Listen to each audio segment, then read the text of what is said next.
खरं तर इंग्रज व्यापारी म्हणून आले आणि राज्यकर्ते बनले, तर भाजपवाले राज्यकर्ते म्हणून आले आणि व्यापारी बनले। आज दिल्लीपासून सांगलीपर्यंत विरोधकांचा एक कलमी कार्यक्रम सुरू आहे, बेच डालो, फोडा आणि राज्य करा या नीतीनं आज संपूर्ण कारभार चालू आहे। त्यांनी महाराष्ट्र संपवण्याची जणू काही एक अभियान राबवलंय। शिवसेना फोडली, त्यांनी राष्ट्रवादी फोडली आणि महाराष्ट्र संपवण्याचाच डाव त्यांनी आखला। पण महाराष्ट्र संपत नसतो तर महाराष्ट्र संपवत असतो, हे महाराष्ट्रानं वारंवार सांगून दिलंय। ही सगळ्यात मोठी वस्तुस्थिती आहे। परवा एका चौकामध्ये एक तरुण उभा राहिला आणि त्या तरुणानं मोठमोठ्यानं सांगायला सुरुवात केली की हे सरकार बिनकामाचं आहे, हे सरकार काही उपयोगाचं नाही, या सरकारनं महागाई वाढवली, या सरकारनं बेरोजगारी वाढवली। बघता बघता त्याच्याभोवती गर्दी जमा झाली, पोलिसांचं लक्ष गेलं आणि त्या सरकार विरोधात बोलणाऱ्या तरुणाला पोलिसांनी पकडलं आणि पोलीस स्टेशनला आणलं। पोलीस स्टेशनला आणल्यावर त्या तरुणानं विचारलं की मला इथं का आणलंय? त्यावेळी तो तरुण त्या तरुणाला ते इन्स्पेक्टर म्हणाले, अरे तू सरकारच्या विरोधात बोलतोयस म्हणून तुला इथं आणलंय। तसा तो तरुण म्हणाला, अहो मी आपल्या सरकारच्या नाही, मी पाकिस्तानच्या सरकार, कुठल्या सरकार उपयोगाचं नाही। आम्हाला माहित नाही का कुठल्या सरकारनं महागाई वाढवली, आम्हाला माहित नाही का कुठल्या सरकारनं बेरोजगारी आणली। आज पोरापासून थोरापर्यंत प्रत्येकाला या सगळ्या गोष्टी कळून चुकल्यात। ही सगळ्यात मोठी वस्तुस्थिती आहे। आज रोज 600 कोटी खर्च करून मोदीची की गॅरंटी सांगितली जाते, पण त्यांच्या गॅरंटीला वॉरंटी कुठे आहे हा सगळ्यात महत्वाचा प्रश्न आहे। 2014ला ते म्हणाले 2022ला देश महासत्ता होईल आणि आज 2024ला ते सांगतायत 2047ला देश सत्ता होईल। परवा सुप्रीम कोर्टाच्या न्यायमूर्ती बीबी नागरत्न असं म्हणाल्या की नोटाबंदीमध्ये 98% नोटा परत आल्या, मग काळा पैसा गेला कुठं? खरं तर नोटाबंदी हा काळा पैसा पांढरा करायचा सर्वोत्तम मार्ग होता। तुम्ही काळा पैसा परत आणण्याची गॅरंटी दिली होती, काय झालं त्या गॅरंटीचं? तुम्ही प्रत्येकाच्या खात्यावर 15 लाख रुपये जमा करणार होता, काय झालं त्या गॅरंटीचं? तुम्ही वर्षाला 2 कोटी रोजगार देणार होता, काय झालं त्या गॅरंटीचं? तुम्ही 2022 पर्यंत पक्की घरं देणार होता, काय झालं त्या गॅरंटीचं? तुम्ही शेतकऱ्यांची आत्महत्या थांबवणार होता, काय झालं त्या गॅरंटीचं? शेतकऱ्यांचं उत्पन्न दुप्पट करणार होता, काय झालं त्या गॅरंटीचं? शेतकऱ्यांना महागाई कमी करून दाखवणार होता, काय झालं त्या गॅरंटीचं? अरबी समुद्रात छत्रपती शिवाजी महाराजांचं स्मारक उभा करणार होता, काय झालं त्या गॅरंटीचं? हिंदू मिलमध्ये डॉक्टर बाबासाहेब आंबेडकरांचं स्मारक उभा करणार होता, काय झालं त्या गॅरंटीचं? मराठा समाजाला नीट आरक्षण देणार होता, काय झालं त्या गॅरंटीचं? धनगर समाजाला आरक्षण देणार होता, काय झालं त्या गॅरंटीचं? काय झालं मेक इन इंडियाचं? काय झालं स्किल इंडियाचं? काय झालं स्मार्ट इंडियाचं? काय झालं डिजिटल इंडियाचं? काय झालं आत्मनिर्भर भारताचं? अहो भारताला आत्मनिर्भर करायचं राहू द्या, आधी तुमच्या पक्षाला तरी आत्मनिर्भर करा। 116 उमेदवार तुमचे बाहेरचे आहेत, 116। महाराष्ट्रात सत्तेत यायचंय, तुम्ही शिवसेना फोडली, आम्हाला वाटलं 40 गद्दार घेतले आता शांत राहतील, परत राष्ट्रवादी फोडली, परत 40 जण घेतले आता थांबतील। त्यांनी आदर्श नेते घेतले काँग्रेसचे, आता तरी थांबतील। मग मनसे घेतली, त्यांच्या अर्थमंत्री निर्मला सीतारामन म्हणतात की भाजपाचे दरवाजे साऱ्यांसाठी उघडे आहेत, त्या दरवाज्यातनं भ्रष्टाचारी आज जात आहेत, बलात्कारी आज जात आहेत। आता भाजपा वॉशिंग मशीन नव्हे वॉशिंग डेपो झालाय, हे सुद्धा सगळ्यांच्या लक्षात आलंय। कुठल्या दिशेला चाललात तुम्ही, ही सगळ्यात मोठी गोष्ट आपण कधीतरी लक्षात घेतली पाहिजे।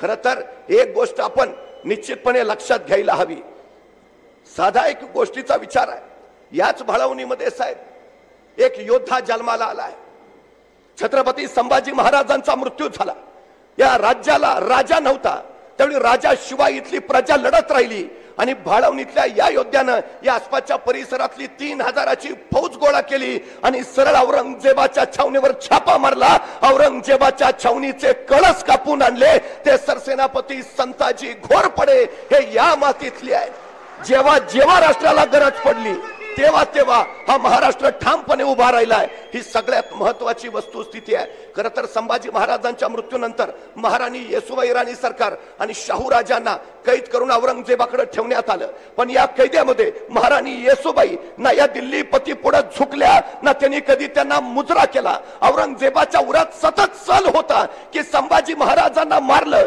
राज्य संपल्यात जमा झालं, पण मराठ्यांच्या महाराणी यांनी मला अजून मुजरा केला नाही।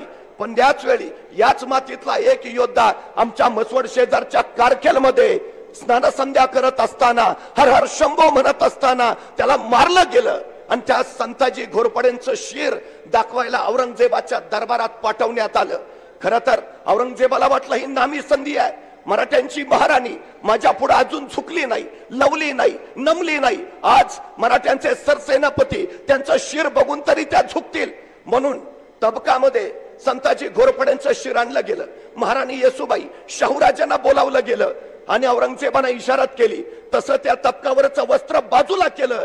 सरसेनापती संताजी घोरपड्यांचं तुटलं शिर त्या तबकामध्ये होतं, ते बघितलं आणि ताडकन महाराणी येसूबाईकडे आडल्या, शाहूराजे मराठ्यांचे सरसेनापती आलेत, अभिवादन करा. आणि शाहूराजे सरसेनापती संताजी घोरपडेंना वंदन करते झाले. औरंगजेबाच्या अंगाची लाही लाही झाली. मी दिल्लीपती आहे पण या महाराणी माझ्या पुढे झुकल्या नाहीत, पण ज्यांनी स्वराज्यासाठी समर्पण केलं त्या सरसेनापती संताजी घोरपडेंना मात्र त्यांनी वंदन केलं. खरं तर महाराष्ट्र दिल्ली पुढे कधी झुकला नाही आणि महाराष्ट्र दिल्ली समोर कधी झुकणार नाही, ही महाराष्ट्राची सगळ्यात मोठी ख्याती आहे. आज उद्धव साहेब ठाकरे त्या तडफेने लढतायत, आज शरदचंद्राजी पवार त्या तडफेने लढतायत, आज आदित्यजी ठाकरे त्या तडफेने लढतायत. आम्हाला त्या तडफेनं उभा राहता आलं पाहिजे.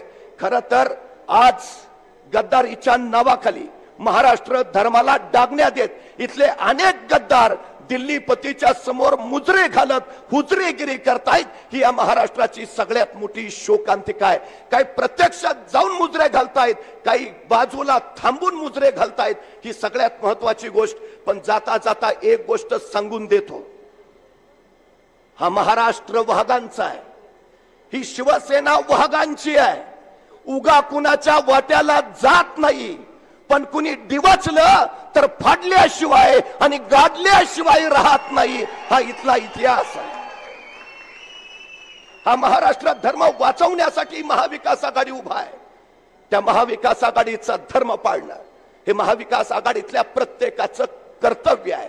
मला खात्री आहे सांगली जिल्ह्यातला प्रत्येक जण या महाराष्ट्र धर्मासाठी उभा राहील. आज आदित्यजी ठाकरे महाराष्ट्रभर फिरतायत. उद्धवजी ठाकरे मुख्यमंत्री होते, महाराष्ट्रातला एकही उद्योग गुजरातला गेला नाही. आज तब्बल 16 प्रकल्प गुजरातला पळवले गेले. म्हणजे आंतरराष्ट्रीय वित्तीय सेवा केंद्र नेलं, वेदांता फॉक्सकॉन नेलं, 17,000 कोटीचा डायमंड फोर्स नेला, सिंधुदुर्गची पाणबुडी नेली, आमच्या पोरांच्या 200 रोजगार पळवले. उद्धवजी ठाकरे मुख्यमंत्री होते, महाराष्ट्रात एकही जातीय दंगल झाली नाही. उद्धवजी ठाकरे मुख्यमंत्री होते, तत्कालीन कर्नाटकच्या मुख्यमंत्र्यांचं धाडस झालं नाही. महाराष्ट्रातल्या गावांवर दावा सांगायचं. त्यामुळे पुन्हा या महाराष्ट्र धर्माला झळाळी द्यायची असेल तर तुम्हाला उभा राहावंच लागेल, ही सगळ्यात महत्वाची गरज आहे. नाहीतर उद्याची पिढी आम्हाला विचारेल, देश विकला जात होता तर तुम्ही काय करत होता, देश लुटला जात होता तुम्ही काय करत होता, इथले उद्योग गुजरातला पळवले जात होते तुम्ही काय करत होता, हुकुमशाही आणली जात होती तुम्ही काय करत होता, संविधान बदलला जात होतं तुम्ही काय करत होता. त्यावेळी आम्ही अभिमानानं सांगितलं पाहिजे, बाळा असं काही घडणार नाही, कारण आम्ही आदित्यजी ठाकरे यांच्या खांद्याला खांदा लावून लढत होतो. ज्या सेनापती संताजी घोरपडेंची गाथा इथं घडली शिवसेनेनं, त्याच सरसेनापती संताजी घोरपडेंच्या वारसदाराला या सांगली लोकसभेसाठी उभा केलाय. चंद्रहारजी पाटील त्या सरसेनापती संताजी घोरपडेंचा वारसा सांगतात, ज्यांनी महाराष्ट्र धर्म राखला.